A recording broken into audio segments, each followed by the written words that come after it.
बिस्मिल्लाहिर्रहमानिर्रहीम।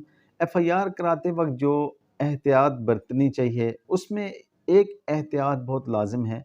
वो ये कि मुल्ज़म को जब भी आप रोल एट्रीब्यूट करें तो उसके पास जो भी ऑफ़ेंस जो वेपन ऑफ़ ऑफ़ेंस हो, आला वारदात हो, उसका ज़िक्र लाज़मी करना चाहिए। सपोज़ बहुत सारे मुल्ज़मान हैं, उसमें एक मुल्ज़म के ज़िम्मे डंडा रोल एट्रीब्यूटेड है, एक के ज़िम्मे छुरी रोल एट्रीब्यूटेड है, एक के ज़िम्मे 30 बोर या 9 एमएम एट्रीब्यूटेड है।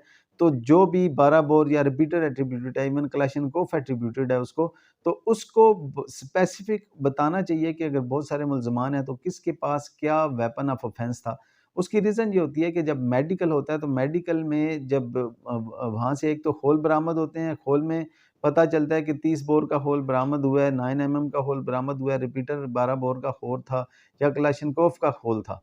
वो वहाँ से उठाए जाते हैं। उसके बाद जो इंजरीज़ होती हैं, इंजरीज़ में भी आता है कि वेपन ऑफ ऑफेंस वहाँ से क्या था, वो सिक्के जब बॉडी के अंदर से बरामद होते हैं, तो वो उससे मैच किए जाते हैं, तो पता चलता है कि ये सपोज़ एलिगेशन लगा होता है वहाँ पे कि 12 बोर है, लेकिन फायर लगा होगा पिस्टल का, पिस्टल के सिक्के बरामद होंगे, वहाँ से खोल अलग बरामद होंगे।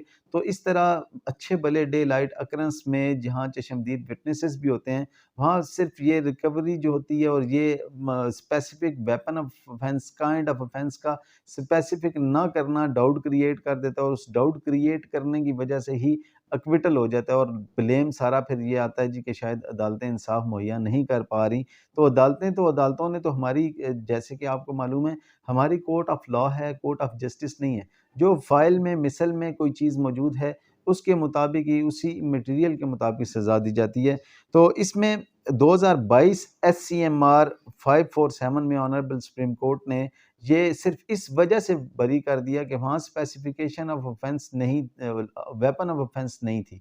2022 एससीएमआर में 547 में क्योंकि स्पेसिफ़िकेशन नहीं बताई गई, तो इसमें डेफ़िनेटली ये होगा कि जब आप स्पेसिफ़ाई नहीं करेंगे अपनी एफआईआर में वेपन ऑफ ऑफ़ेंस को, तो जो रिकवरी होनी है, वो रिकवरी बाद में हो भी जाएगी, तो वो रिकवरी अपनी वैल्यू खो देगी, इनइफेक्टिव रिकवरी होगी। क्योंकि जब तक आप स्पेसिफ़िकेशन नहीं बताएँगे, तो इसलिए हम्बल सी मिशन ये है कि एफआईआर करवाते वक़्त दोस्त इस बात का ख़ुसूसी ख़्याल रखा करें कि जो भी वेपन यूज़ हुआ, उस वेपन की काइंड लाज़मी बता दिया करें, एफआईआर में मेंशन किया करें, ताकि मुल्ज़म को करार वाक़ई सज़ा मिल सके और वो किसी तरह से भी बच ना सके। Thank you very much.